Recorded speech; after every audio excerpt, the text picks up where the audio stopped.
रसानां छन्दसामपि मङ्गलानां च कर्तारो वन्दे वाणि विनायको भवानी शङ्करो वन्दे श्रद्धा विश्वासरूपिणो याभ्यां विना न पश्यन्ति सिद्धां स्वान्तस्थमीश्वरम्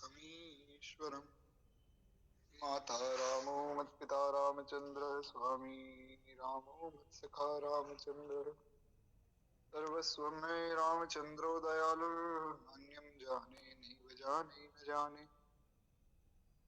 बंदों सिय के प्राण प्रिय सुषमा शीलवान भरत शत्रुघ्न जन सुखद श्री रामानुज हनुमान संत सरल चित जगत हित जानि स्वभाव सने बाल विनय सुनिकर कृपा श्री राम चरण रति देव बंदों संत समान चित हित अनहित नहीं कोई अंजलिगत शुभ सुमन जिमि सम सुगंध कर दो बार बार पद बंदों श्री नाभा आभा ऐन जिन काढ़्यो गाभा वेद को हरु भक्त माल रस देन श्री हरिजू आय विराजिए कथा सुनहु इतिहास तुम श्रोता या माल के तव पद रज हम दास मंगल आदि विचार रह वस्तु न और अनूप हरिजन को जस गावते हरिजन मंगल रूप सब संतन निर्णय कियो मति श्रुति पुराण इतिहास बजबे को दो सुधर है के हरि के हरिदास श्री गुरु अग्रदेव आज्ञा दई हरिभक्त निज का भवसागर के तरण को नाहिन और पार भक्ति भक्त भगवंत गुरु चतुर्नाम हुए इनके पद बंदन किए तो नासत विघ्न अनेक बोली भक्त वत्सल भगवान की जय। हरिशरण अनंत अनंत कोटि ब्रह्मांड नायक असंख्य कल्याण गुण निलय अखिल हे प्रत्यनीक भक्त वांछा कल्पतरु भक्त वत्सल शरणागत वत्सल भगवान की महती कृपा करुणा से हम आप सब श्री भक्तमाल जी का श्रवण लाभ ले रहे। श्री बिहारी जी के शिष्यों के विषय में हम लोग चर्चा कर रहे थे। उनमें हमने श्री कील देवाचार्य जी महाराज का चरित्र सुना। श्री कील देव जी महाराज बड़े ही अद्भुत महात्मा और महाराज बड़ा ही अलौकिक आपका भजन हमने सुना था। किस प्रकार से श्री कील देव जी महाराज जो है बिहारी जी महाराज के प्रधान शिष्यों में से एक थे और बड़े दिव्य दृष्टि संपन्न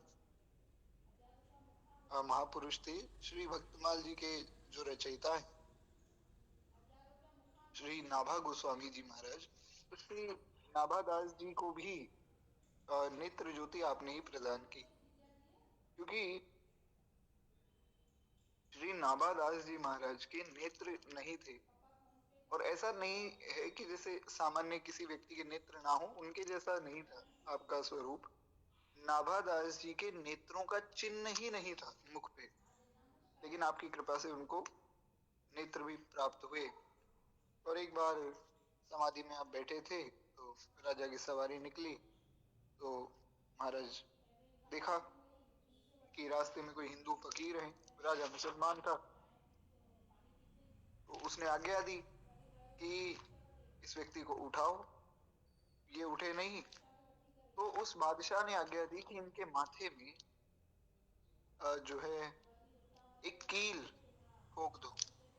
अब जैसे ही आज्ञा हुई तो सिपाही का जो हुकुम, और महाराज आपके माथे में उन सिपाहियों ने एक कील ठोक दी। इसीलिए आपका नाम पड़ा कील देवाचार्य, क्योंकि वो कील तो उनके मस्तक में चली गई, लेकिन आपके चित्त को उसने प्रभावित नहीं किया। आप मानसी सेवा भगवान की कर रहे थे समाधि में, तो चित्त प्रभावित नहीं हुआ।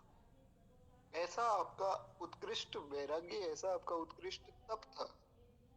इसीलिए जैसे श्री गंगा पुत्र भीष्म जी के विषय में कथा प्राप्त होती है कि वे काल के वश में नहीं थे, काल उनके वश में था। इच्छा मृत्यु प्राप्त थी आपको, उसी प्रकार कील देवाचार्य जी का भी इतना अद्भुत भजन, ऐसा अद्भुत उनका तेज था कि आप भी काल से ऊपर उठ चुके थे। इसलिए श्री नाभा गोस्वामी जी ने लिखा, गांगे मृत्यु गंजो नहीं, त्यों कील करण नहीं काल बस, राम चरण चिंतवनी रहत निस दिन लो लागी, सर्वभूत सिर नमित सूर भजनानंद भागी, सांख्य जोग मत सुदृढ़ किए अनुभव हस्तामल, ब्रह्मरंद्र करि गौन भय हरि तन करणी बल, सुमेरु देव सुत जग विदित, भूविस्तर्यो विमल जस, गांगे मृत्यु गंजो नहीं, कील करण नहीं काल बस। बड़ा ही अद्भुत जो है छप्पे श्री नाभा गोस्वामी जी ने लिखा। यहाँ तक की कथा हम सुन चुके थे। जिन्होंने नहीं सुनी है कील देवाचार्य जी के चरित्र का भाग 1 पार्ट 1 जो है वो तो YouTube पे है ही, आप लोग वहां से सुन सकते हैं। अब हम लोग थोड़ा सा आगे बढ़े और महाराज आगे की विषय में चर्चा करें। कहते हैं इसी घटना को श्री प्रियादास जी ने अपने कवित्व में भी लिखा। प्रियादास जी महाराज ने इसका वर्णन किया है। श्री सुमेर देव पिता सूबे गुजरात होते, भयो तनुपात सो विमान चढ़े चले हैं, बैठे मधुपुरी कील मान सिंह राजा ढींग, देखो नभ जात उठी कही भले भले भले हैं, पूछे नृप बोले कासो, कैसे के प्रकाशो कहो, कयो हट परे सुनी अचरज रले हैं, मानसु पठाए सुधि ल्याए, साच आच लागी, करी साष्टांग बात मानी भाग फले। बड़ा सुंदर चरित्र है। कहते हैं उनके संतत्व की एक दूसरी घटना भी प्राप्त होती है। एक बार की बात है कि आप अपने आराध्य प्रभु श्री सीताराम जी महाराज की सेवा कर रहे थे। श्री कील देवाचार्य जी महाराज अपने ठाकुर जी की सेवा कर रहे थे। आशा करता हूँ कि मेरी आवाज जो है क्लियर आ रही होगी आप लोगों को। खैर एक बार प्रेम से बोलिए भक्त वत्सल भगवान की जय। नारायण। तो कहते हैं एक बार श्री कील देवाचार्य जी महाराज अपने आराध्य श्री सीताराम जी महाराज की सेवा कर रहे थे और आपने माला निकालने के लिए पिटारी में जैसे ही हाथ डाला कि सेवा पूजा करने के बाद जो है माला जब करने लगे, तो जैसे ही पिटारी में हाथ डाला तो देखा कि एक विषधर सांप ने उनके हाथ को काट लिया। करुणा विग्रह, आपने उस अपकारी सर्प पर भी दया की और उसे जो है भूखा जानकर पुनः हाथ पिटारी में डाल दिया। कितनी करुणा है संतों के हृदय में कि महाराज उन्होंने जब हाथ डाला कि माला निकाल के माला जपे, तो उनको अनुभव हुआ कि कुछ है इस पिटारी में। अब जितने में वो हाथ हटाते इतने में तो एक विषधर सांप ने उनके हाथ को काट लिया। अब किसी के भी हाथ को सांप काटेगा तो व्यक्ति किसी ना किसी प्रकार से उस सांप को भगाएगा, उसको मारने की कोशिश करेगा। पर आप हैं, संत हैं, और संत हृदय नवनीत समाना। संत का हृदय तो महाराज मक्खन के समान भोला होता है, बड़ा ही कोमल होता है। तो आपने पुनः हाथ पिटारी में डाल दिया कि सांप बेचारा भूखा होगा, तो पुनः हाथ पिटारी में डाला। इस प्रकार आपने 3 बार पिटारी में हाथ डाला और सर्प ने तीनों बार काटा। चौथी बार वो स्वयं पिटारी से बाहर चला गया, वो सांप जो है।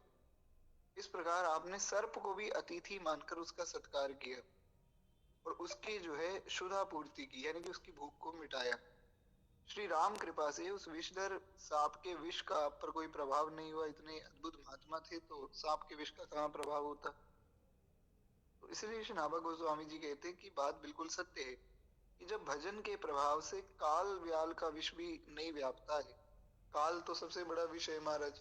मृत्यु जो है, मृत्यु का ये उद्घोष है शास्त्रों में। मृत्यु ने कहा कि तुम कितने ही बड़े विद्वान हो जाओ, कितना ही धनवान हो जाओ, कितने ही शक्तिशाली हो जाओ, कुछ भी कर लो, लेकिन तुम मुझसे नहीं बच सकते हो। ये मृत्यु का उद्घोष है। मृत्यु कहती है कि मुझसे बच पाना असंभव है। इसीलिए हमने सुना भी था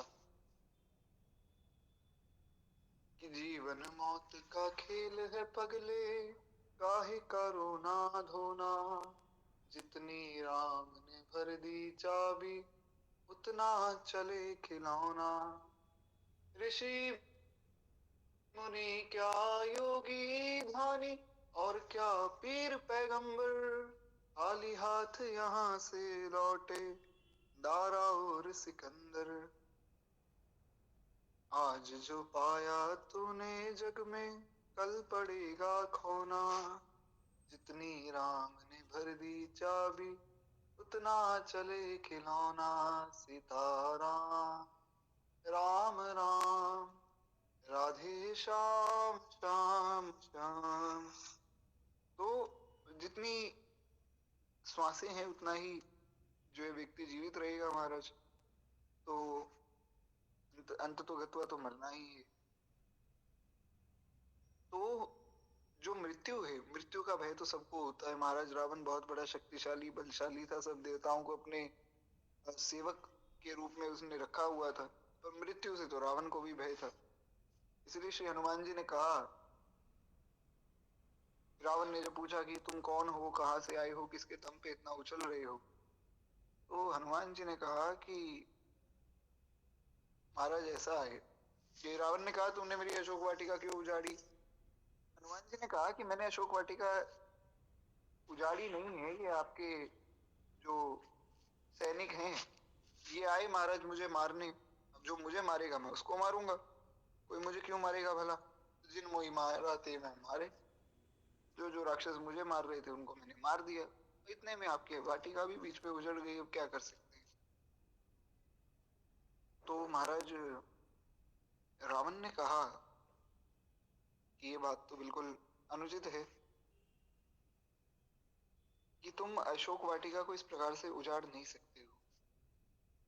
हनुमान जी ने समझाया कि देखो रावण, ऐसा है भैया, ये जो सब देवताओं को तुमने महाराज बंदी बनाया हुआ है, अपने सेवक के रूप में यहाँ रखा हुआ है, इन सबको छोड़ दो और भगवान की शरण में जाओ। क्योंकि मृत्यु का जो भय तुम्हारे मन में है उससे तुम्हें भगवान ही बचा सकते हैं, दूसरा कोई नहीं बचा सकता है। क्योंकि भगवान ही वास्तव में काल स्वरूप है। इसलिए श्री हनुमान जी ने कहा, जाके बल लवलेश जिसे चराचर झारी, तासु दूत में जाकई हरियाणा प्रिय नारी। जिनके बल के एक लेश मात्र से तुम तीनों लोकों के राजा हो गए, तुम्हें मृत्यु से भी अभय वही कर सकते हैं। इस बात को समझ लो। अभयत्व प्रदान करना ये श्री ठाकुर जी का काम है। भगवान को छोड़कर दूसरा कोई अभयत्व प्रदान नहीं कर सकता है। तो काल से तो रावण भी डरता था। रावण बड़ा भयभीत रहता था महाराज, दिन रात सोचता था कि मेरी मृत्यु कहीं ना आ जाए। तो मृत्यु से बच पाना तो असंभव है, पर महाराज भगवान का जो भक्त है वो मृत्यु से भी नहीं डरता है। मृत्यु से सब जग डरे, कबीरदास जी का बड़ा प्यारा एक दोहा है। कबीरदास जी कहते हैं कि महाराज मृत्यु से सब जग डरे, यानी कि सारा संसार मृत्यु से डरता है। मेरे मन आनंद, पर मेरे मन में बड़ा आनंद है। लोगों ने पूछा कि अरे महाराज मरने का आनंद किसको होता है। कबीरदास जी ने कहा भैया हमें तो बड़ा आनंद है, हम तो सोचते हैं कि हम कब मरेंगे। तो बोले क्यों। तो मृत्यु से सब जग डरे, मेरे मन आनंद, कब मरी हूं कब भेंटी हूं पूर्ण परमानंद। मैं तो बड़ा प्रसन्न हूं, क्योंकि मैं सोचता हूं कि कब मैं मरूंगा और कब मैं भगवान को पाऊंगा, कब मैं भगवान के यहाँ जाऊंगा। क्योंकि जाना तो भगवान के यहाँ ही है, दूसरा तो कोई ठौर ही नहीं है। गिरधर मारो सांचो प्रीतम, देखत रूप लुभाऊं, माई मैं तो गिरधर के घर जा। मीराबाई ने कहा कि हमें तो गिरधर के घर जाना है। इसलिए कबीरदास जी ने कहा, भैया कब मरी हूं, कब बेटी हूं, पूर्ण परमानी।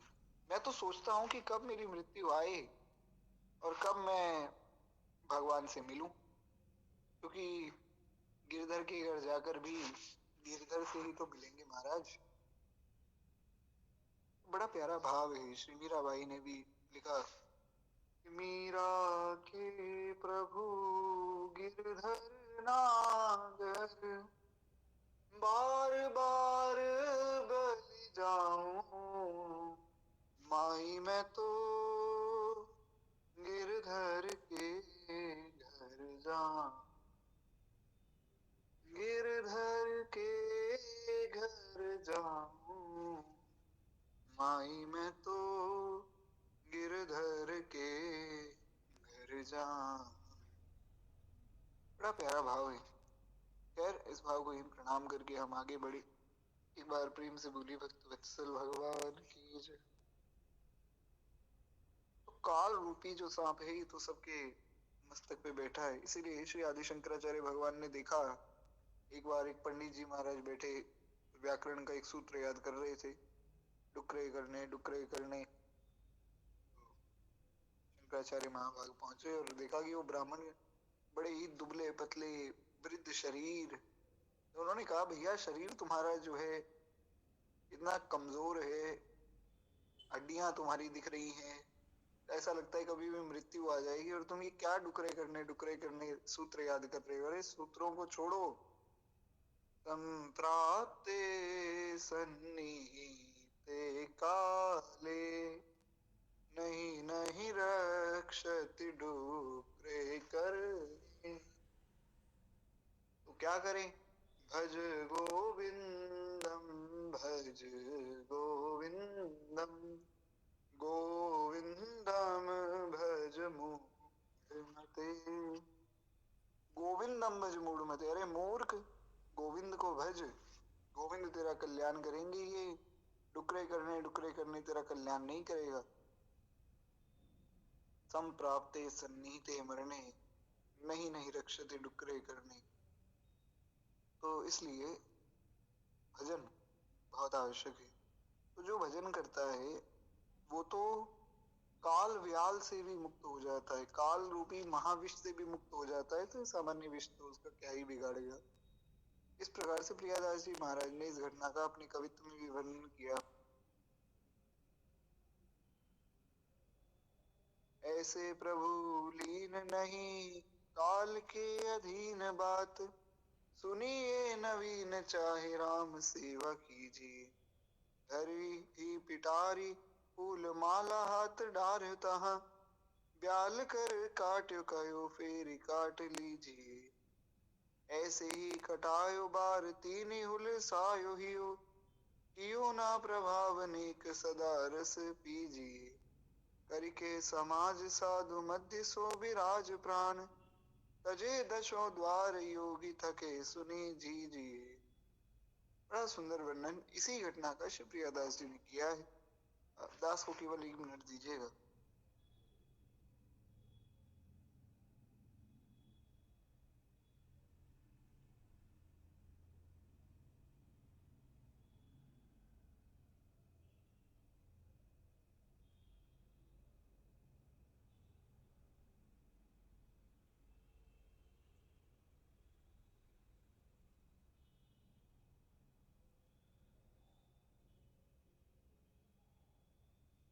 नारायण। एक बार प्रेम से बोलिए भक्त वत्सल भगवान की जय।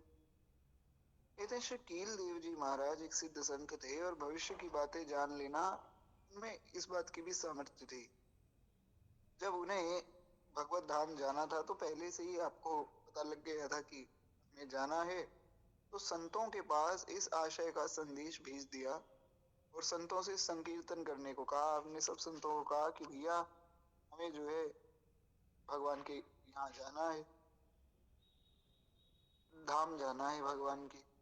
माई मैं तो गिरधर के घर जाऊं। तो अब आप लोग जो है कीर्तन कीजिए, श्री राम जय जय राम, इसका जो है आप कीर्तन कीजिए, श्री राम जय जय राम। तब लोगों ने, महाराज संतों ने आपकी बात को माना और संकीर्तन किया। संकीर्तन सुनते ही आपने अपने ब्रह्म रंध्र से अपने प्राणों का उत्क्रमण कर दिया। इस प्रकार से श्री कील देवाचार्य जी महाराज का चरित्र यहाँ पूर्ण होता है। एक बार प्रेम से बोलिए भक्त वत्सल भगवान की जय। तो ये तो हो गया श्री पयहारी जी के प्रधान शिष्य श्री कील देवाचार्य जी महाराज का चरित्र। कल हम लोग श्री अग्र स्वामी जी का चरित्र सुनेंगे। श्री अग्र देवाचार्य जी महाराज 19 फरवरी को श्री अग्र स्वामी जी की जयंती भी है, अग्र जयंती भी है, तो उस दिन पुनः थोड़ी चर्चा हम लोग कर लेंगे। अभी हम लोग दोहावली जी का कुछ भाग सुन लेंगे और उसके बाद फिर वाणी को विश्राम देंगे। खैर, श्री गोस्वामी जी महाराज संग की महिमा बता रहे थे। हमने सुना था, राम कृपा तुलसी सुलभ गंग सुसंग समान, जो जल परे जो जन मिले कीजे आप समान। तुलसीदास जी कहते हैं कि गंगा जी और सत्संग दोनों ही समान हैं। गंगा में कैसा भी जल पड़ जाए और सत्संग में कैसा ही दुर्जन आकर बैठ जाए, कैसो ही पापी क्यों ना हुए हरिवंश नाम जो ले, ललित लड़ैती बीज के महल खवासी दे। इतनी बड़ी बात कही गई। कोई कैसा ही पापी क्यों ना हो, इसी प्रकार से सत्संग में कोई कैसा भी हो, कैसा भी दुष्ट हो, पापी हो, पामर हो, गोस्वामी जी ने कहा कि पुरुष नपुंसक नारी वा जीव चराचर कोई। गोस्वामी जी ने कहा कोई भी हो, पुरुष नपुंसक नारी या जीव चराचर कोई भी जीव हो, चाहे मनुष्य हो, चाहे पशु पक्षी हो, पेड़ पौधे हो, कोई भी हो, वो अगर भगवान का भजन करना चाहता है तो उसके अधिकारी सब हैं। इसलिए श्री आचार्य चरण ने अपने ग्रंथ वैष्णव बताव भास्कर में लिखा, सर्वे प्रपत्ति अधिकारिणः यथा। सबको प्रपत्ति का अधिकार है, सबको शरणागति का, भगवान की शरण में आने का अधिकार है, सबको कथा सुनने का अधिकार है। और ऐसा कोई भी मनुष्य ना हुआ है, ना है और ना ही हो सकता है जिसने बिना भगवान की कथा सुने भगवान को पाया हो। बड़ी भारी महिमा है हमारे। तो हमारा संग अच्छा होना चाहिए, संग हो संतों का। संतों का जब संग जीवन में होता है तो हमारे जीवन को एक दिशा मिलती है महाराज। इसीलिए श्री गोस्वामी जी ने भी कहा कि जैसे गंगा जी में कोई भी जल आकर पड़ जाए वो गंगा जल ही बन जाता है, उसी प्रकार महाराज संतों की शरण में कोई भी आ जावे, सत्संग का अधिकारी हर व्यक्ति है, उसका कल्याण ही होता है। इसलिए बहुत महिमा गाई है श्रीमद् रामचरितमानस में। तो गोस्वामी जी ने सत्संग की और सबसे पहले सत्संग की ही महिमा गाई। और यहाँ तक गोस्वामी जी ने कह दिया, सठ सुध रही सत्संगति पाई, पारस परस उघात सुहाई। गोस्वामी जी ने तो यहाँ तक कह दिया कि सठ सुध रही, सठ मनुष्य जो हैं, पापी से पापी, मूर्ख से मूर्ख मनुष्य भी सत्संगति पाके सुधर जाते हैं। संत की संगति पाके पापी से पापी व्यक्ति भी सुधर जाता है। सठ सुध रही सत्संगति पाई, पारस परस कुघात सुहाई। जैसे पारस पत्थर के पास में लोहा रख दिया जाए तो वो भी सोना हो जाता है, उसी प्रकार से संत की शरण में जो भी आता है वो महाराज संत ही हो जाता है। और एक तो बड़ा सुंदर उदाहरण दिया गया कि पारस मणि जो है वो तो लोहे को सोना ही करता है, लेकिन लोहे को पारस वो भी नहीं बना सकता है। पर संत इतने दयालु हैं, संत इतने कृपालु हैं कि जो उनकी शरण में आता है उसको संत ही बना देते हैं। ये महिमा है सत्संग की। तो वही बात श्री गोस्वामी जी यहाँ बता रहे हैं। आगे श्री गोस्वामी जी महाराज कहते हैं, ग्रह भेषज जल पवन तट, पाई कुजोग सुजोग, होई कुबस्तु सुबस्तु जग, लहि सुलक्षण लोग। श्री गोस्वामी जी महाराज बताते हैं कि ग्रह, औषधि, जल, वायु और वस्त्र, ये सभी बुरा या अच्छा संग पाकर जगत में बुरे या अच्छे पदार्थ बन जाते हैं। ग्रह, तो कोई कहे महाराज हमारे तो ग्रह ही खराब चल रहे, तो हमारा तो बहुत घाटा हो रहा है हर जगह। और कोई कहे कि महाराज मेरे ग्रह बहुत अच्छे चल रहे हैं, तो मेरा घाटा, मेरा जो है हर जगह लाभ हो रहा है। अब ग्रह तो दोनों के एक ही है, 12 ही घर हैं और 9 ही ग्रह हैं, सबके लिए एक है। पर हमारा संग कैसा है, हमारे कर्म कैसे हैं, उसके अनुरूप ग्रह जो है फल देते। औषधि, अगर देखिए दवाई जो है, अब किसी को अगर बीमारी है कोई और उसकी बीमारी के अनुरूप दवाई दी जाए तो वो दवाई तो उसके शरीर में लाभ करेगी। लेकिन अगर बीमारी कोई और है और दवाई कोई और दे दी तो वही दवाई है तो वो औषधि ही, पर वो उसके शरीर को और हानि पहुंचा देगी क्योंकि बीमारी कोई और है। इसी प्रकार से हमारी भी एक बीमारी है। हमें लग रहा है कि हमारी बीमारी ये है कि महाराज इन भोगों को इस प्रकार से भोगें, तो मन कहता है कि भोग लो तो क्या पत्ता भोग नष्ट हो जाए। पर वास्तव में हमारी बीमारी ये है कि इन भोगों से बचें कैसे। हमें तो इन भोगों से बचना है, तो बचा कैसे जाए वो संत बताएंगे। उसके लिए संतों ने कहा कि भैया भजन करो, सोच समझ के इसको जीना, ये ना जाए बेकार प्यारे, जीवन के दिन चार। 4 दिन का जीवन है तो बड़ा सावधानी से इसको जो है जीना चाहिए।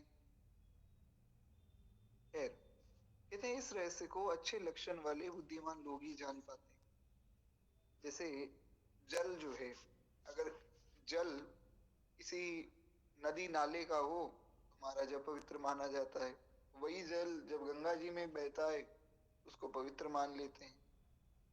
तो इसी प्रकार से वायु और इसी प्रकार से वस्त्र, तो अच्छे का संग पाकर व्यक्ति अच्छा कहलाया जाता है, तो बुरे का संग पाकर व्यक्ति बुरा कहलाया जाता है।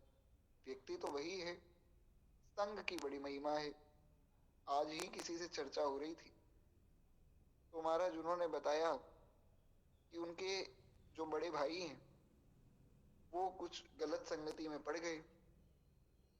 जब गलत संगति में पड़े तो नशा करने लग गए और घर पे जो है सबसे लड़ाई करते, सबको डांटते फटकारते और घर से जो है पैसे चुरा चुरा कर ले जाते ताकि नशा कर सकें।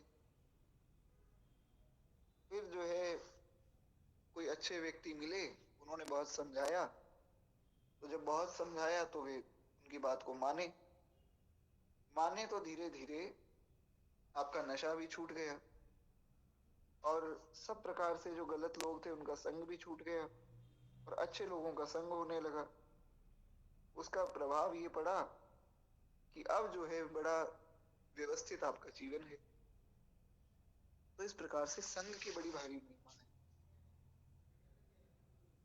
गोस्वामी जी कहते हैं, जन्म जोग में जनियत जग विचित्र गति देखी, तुलसी आकर अंक रस रंग विभेद विशेष।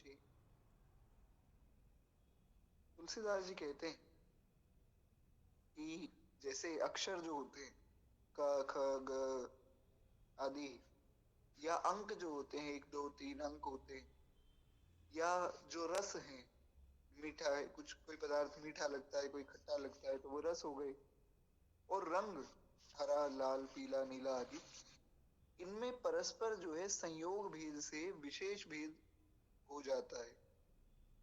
ऐसे ही मनुष्य भी जन्म काल में भिन्न भिन्न ग्रहों का योग होता है, उसे देखकर जगत की विचित्र गति जानी जाती है। सरल शब्दों में जैसे 2 रंग हैं, एक नीला और एक सफेद। अब इन दोनों को अगर मिलाया जाएगा तो आसमानी रंग बन जाएगा। तो इनमें जो संयोग भेद से विशेष भेद हो जाता है। उसी प्रकार से अगर सब रंगों का मूल देखा जाए तो ये समझ में आएगा कि मूल में वास्तव में रंग कोई है ही नहीं। ये दृष्टि का एक दृष्टिकोण है। जैसे हम कहते हैं कि आसमान नीला है, आसमान तो नीला नहीं है महाराज। क्यों? क्योंकि साइंस में, विज्ञान में ये पढ़ाया जाता है, अगर आप चांद पर चले जाएंगे, और चांद की फोटो भी आजकल तो बहुत अच्छे फोन आ गए हैं, चांद की फोटो ले सकते हैं। तो चांद की अगर आप फोटो लें तो चांद की फोटो काली आएगी, चाहे दिन में भी लें। आप कभी करके देखिएगा। अगर जो चांद के पास तक पहुंच सकता है वो कैमरा अगर हो और उससे फोटो ली जाए तो ऐसा लगेगा कि आसमान तो काला है पर हमारा सूरज दिख रहा है। क्यों? क्योंकि एक नियम है, एक सिद्धांत है विज्ञान का, साइंस ये कहता है कि आसमान में जो लाइट है, जो प्रकाश है, वो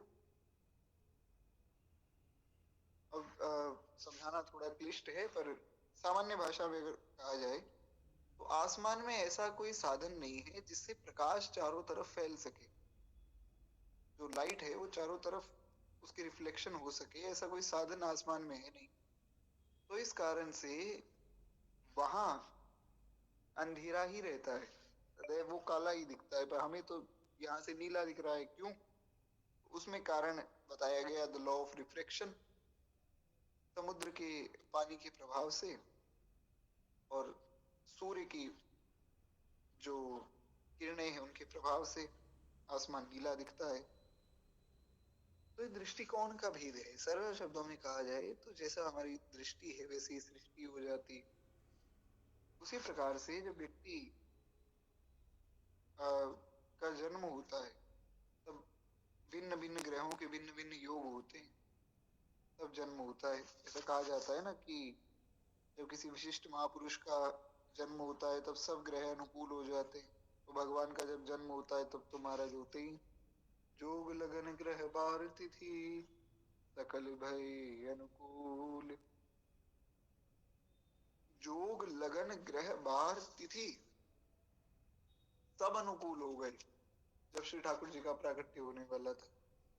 तो ऐसे ही जब व्यक्ति का जन्म होता है बहुत से ग्रह आदि देखे जाते हैं। ग्रह तो वही रहेंगे, ग्रह तो बदलेंगे नहीं। पर अब कोई कह दे कि महाराज जब इनका जन्म हुआ था तब तो इनका राहु बहुत अच्छा था, अब इनका राहु खराब हो गया। अरे महाराज, राहु बदल थोड़ी गया, राहु तो वही है, पर चाल के प्रभाव से अब उसका प्रभाव बदल गया। सरल शब्दों में जैसा जिसका चाल चलन है उसके अनुरूप ही व्यक्ति चलता है। कोई संतों का रहनी से रहे तो महाराज उसके हृदय में कभी बात ऐसी आएगी नहीं किसी को लूट लें, किसी को मार दें, किसी का कोई हानि कर दें। और जो दुष्टों की रहनी से रहेगा या दुष्टों के संग रहेगा उसके हृदय में कभी ये नहीं आएगा कि कोई भगवान की कथा सुन ले, कोई किसी व्यक्ति की सहायता कर दे, आदि आदि। तो इस प्रकार से समझना चाहिए कि व्यक्ति अपने संग के कारण ही अच्छा या बुरा बनता है। तो हमारा संग अच्छा हो। आखर जोरी विचार करो सुमति अंक लिखि लेख, जोग कुजोग सुजोग मय जगत गति समझी विशेष। कहते हैं अक्षरों को जोड़कर ही विचार करो हे सुमति, यानी कि गोस्वामी जी कह रहे हैं जो अक्षर है उनको जोड़ के विचार करो। अंकों को लिखकर, जो अंक हैं 1 2 3 4 5, इनको लिखकर इनका हिसाब लगाओ तो भली भांति समझ जाओगे कि जगत की गति योग से, कुयोग से और सुयोग में ही हो जाती।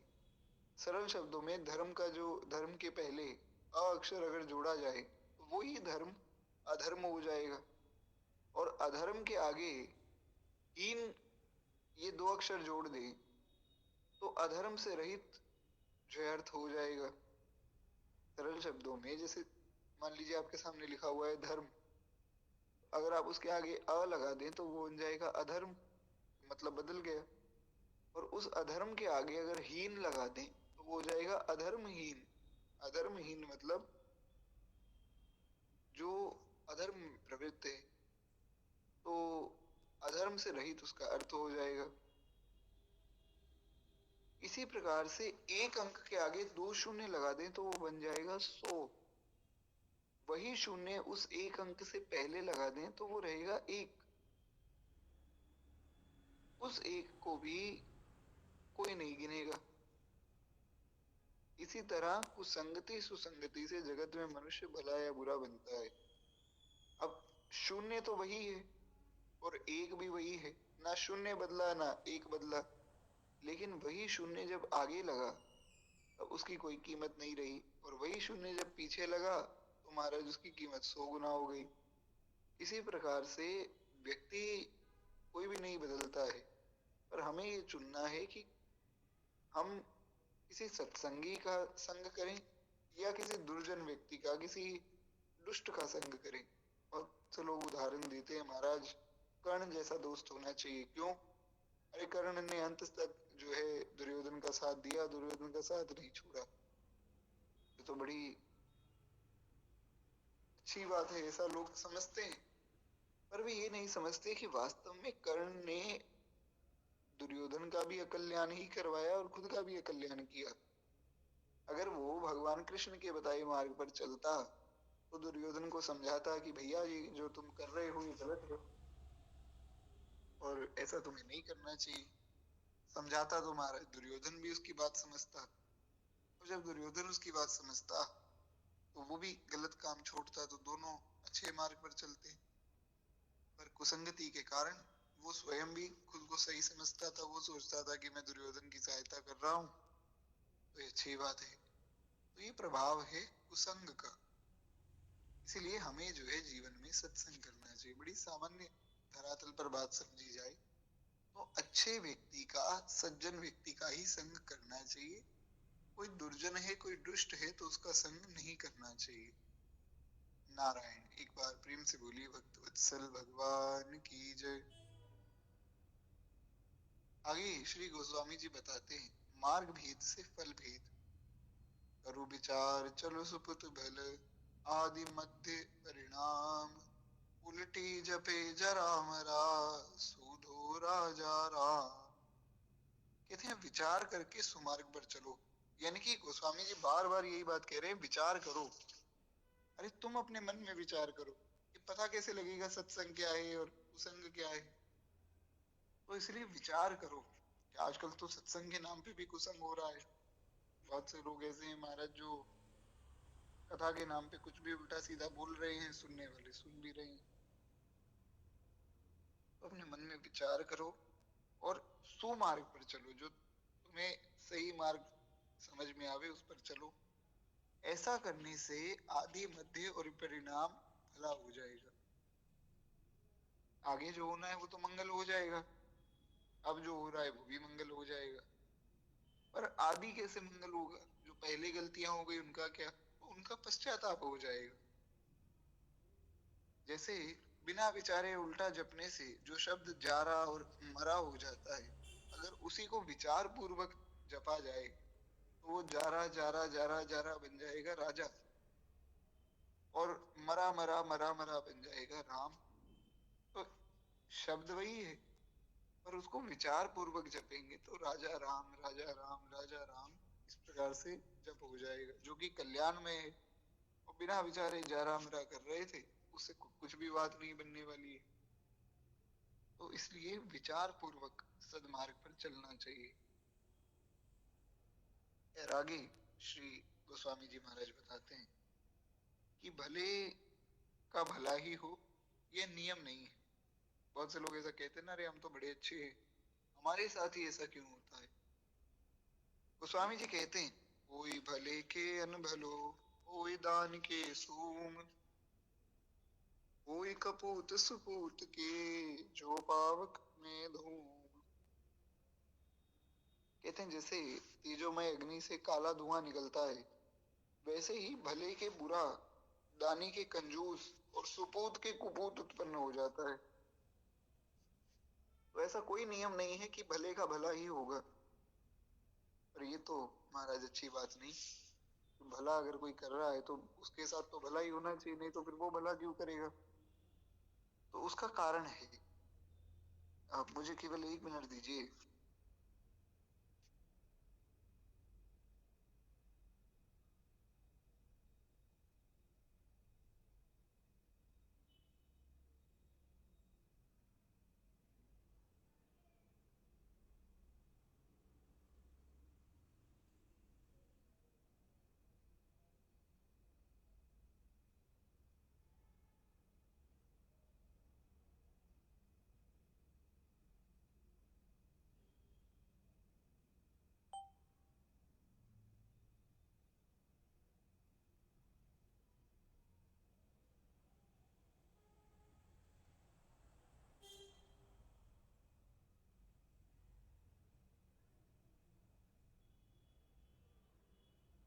नारायण।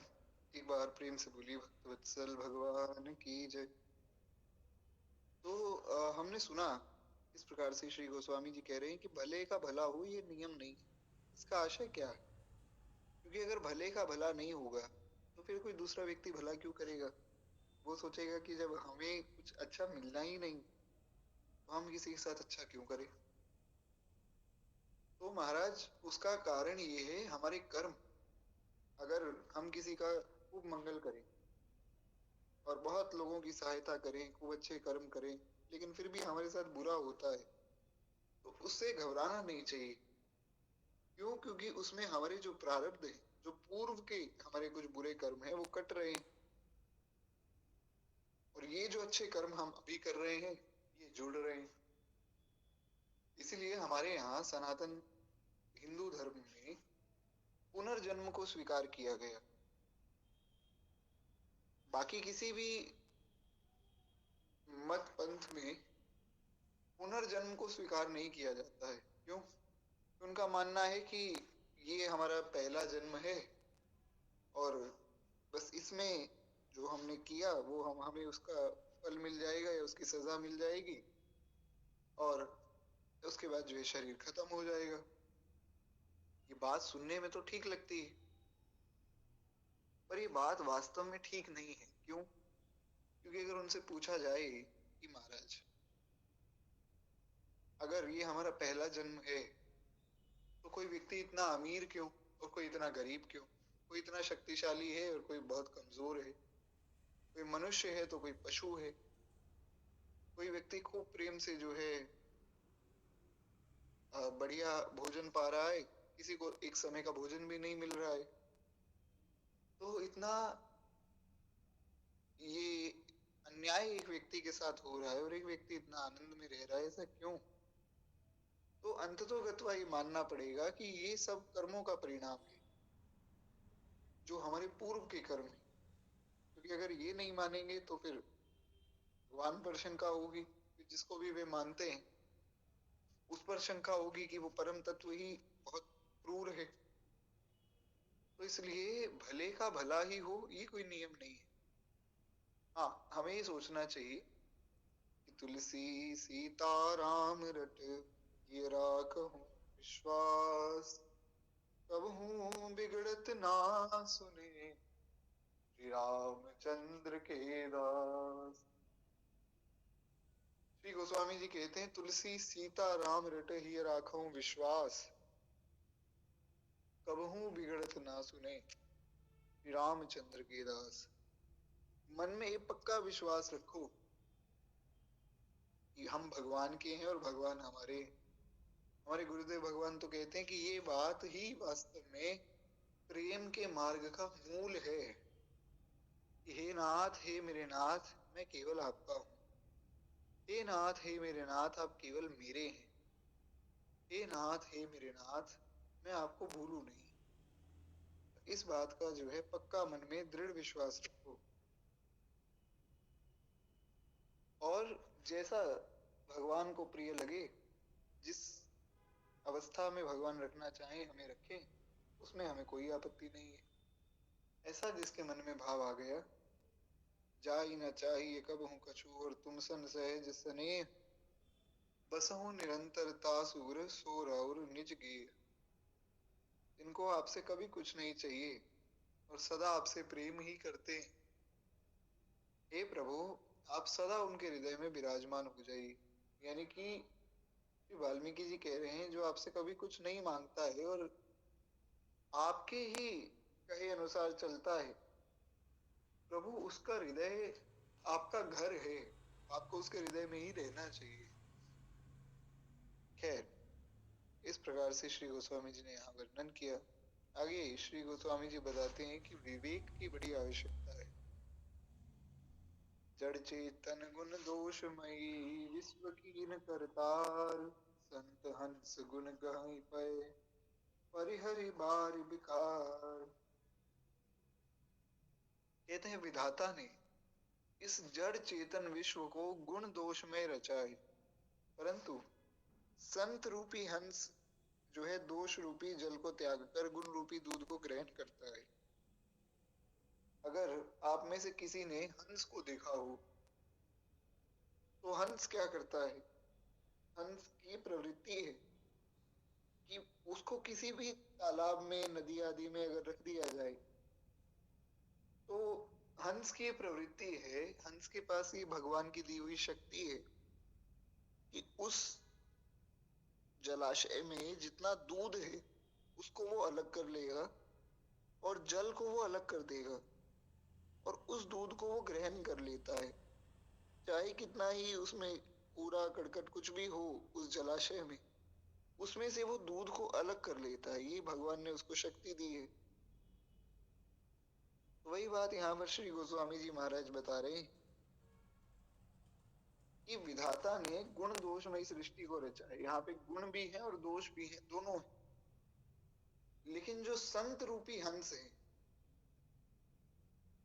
वो क्या करते हैं कि वो इस गुण दोषमयी सृष्टि में से गुण रूपी दूध को अलग कर लेते हैं, गुण गुण निकाल कर हमें दे देते हैं और दोषों को अलग कर देते हैं और दोषों को हमसे दूर कर देते हैं। अशरण शरण सदा करुणा की सरिता हृदय बही, मौसम अधम अपन कर राखे, मृदुल स्वभाव यही हमारी सदगुरु बांध गई, हमारी सदगुरु बाह गई, हमारी सदगुरु बाह गई। अशरण शरण सदा करुणा की सरिता हृदय बही। तो इसीलिए जो संत रूपी हंस हैं वो महाराज हम पर कृपा करने के लिए हमें गुण रूपी दूध दे देते हैं और दोषों को हमसे अलग कर देते हैं।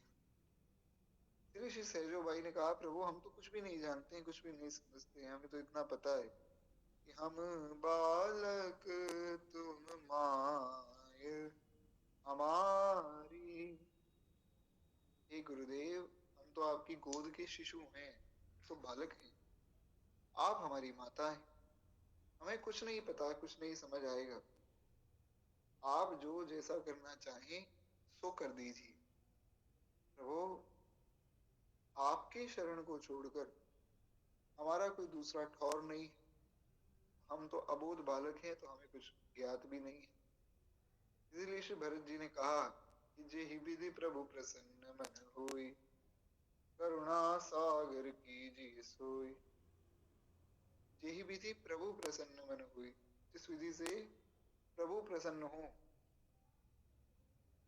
वही कार्य हे नाथ आप कीजिए। जिस विधि से आपको प्रसन्नता होती हो ये प्रभु आप वही कार्य कीजिए। खैर एक बार प्रेम से बोलिए वत्सल भगवान की जय। नारायण। तो इस प्रकार से श्री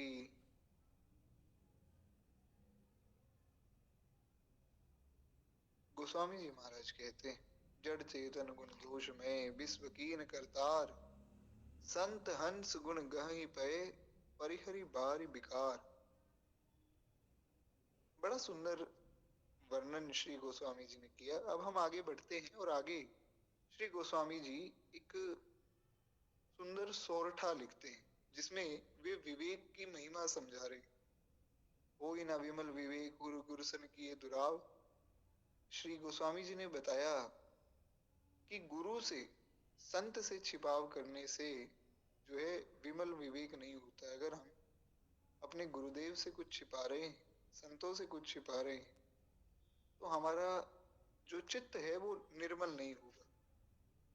आगे श्री गोस्वामी जी कहते हैं, पाट कीट ते होई तेहि, ते पाटंबर रुचिर, कुमी बलाई सबको परम अपावन प्राण सम। कहते हैं जैसे रेशमी कीड़े से, रेशम जो है कीड़े से होता है, उससे सुंदर रेशमी वस्त्र भी बनते हैं। इसीलिए वो अत्यंत अपवित्र कीड़े को भी सब लोग प्राण के समान पालते हैं।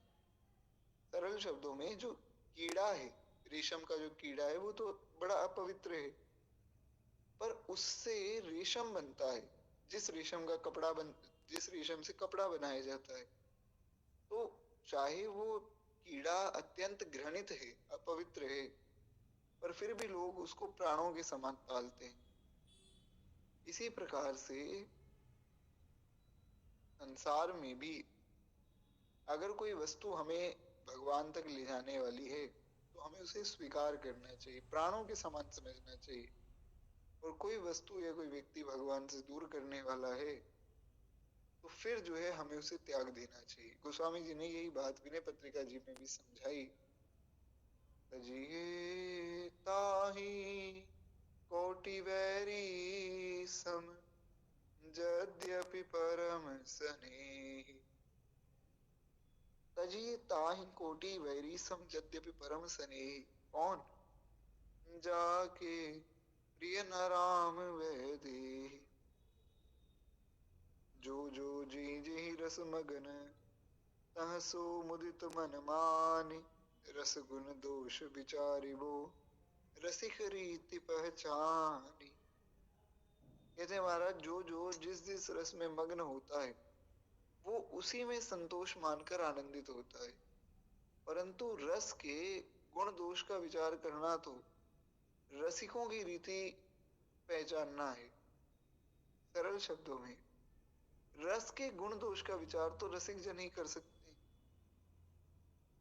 जो जिस रस में मग्न होता है उसकी वो संतोष मान लेता है, उसी में आनंद कर लेता है। सरल शब्दों में अगर कहा जाए, कोई ऐसा व्यक्ति जो भगवान को नहीं मानता और वो मानता है कि कोई भगवान नहीं है, मनुष्य ही है जो है, तो वो उसी को ही मानकर उसमें ही आनंद कर लेगा। तो फिर निर्णय कैसे होगा? तो निर्णय ऐसे होगा कि किसी समझदार, किसी संत के पास जाओ, किसी रसिक के पास जाओ जिसने सब रसों को चखा है।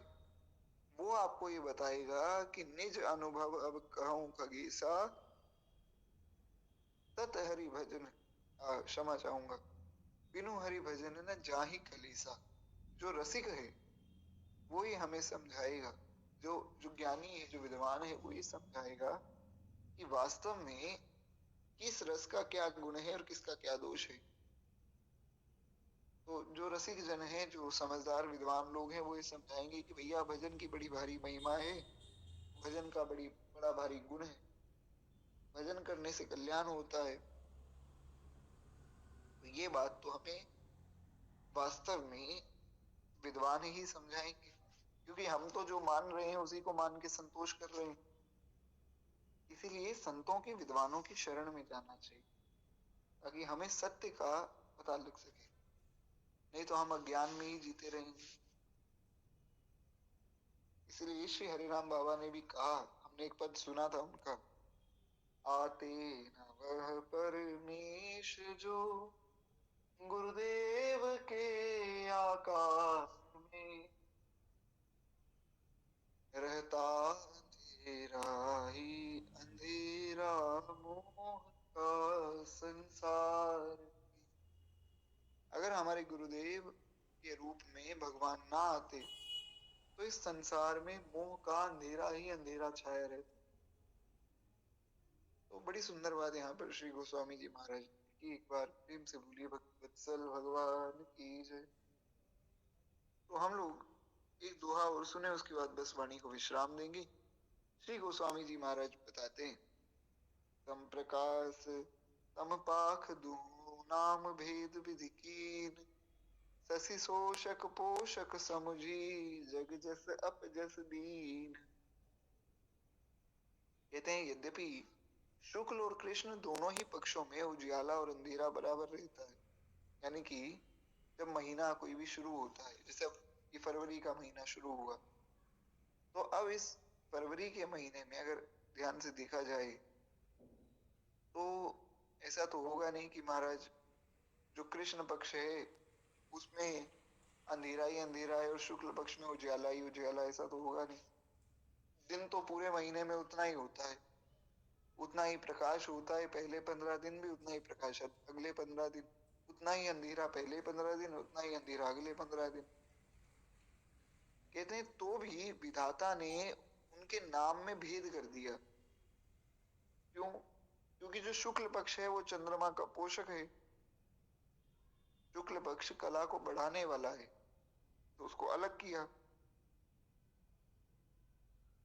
तो उसे संसार में यश मिला कि महाराज जब शुक्ल पक्ष आता है तो चंद्रमा को बढ़ाता है, फिर पूर्णिमा आती है और कृष्ण पक्ष शुरू हो जाता है तो वो कलाओं को घटाने वाला हो जाता है।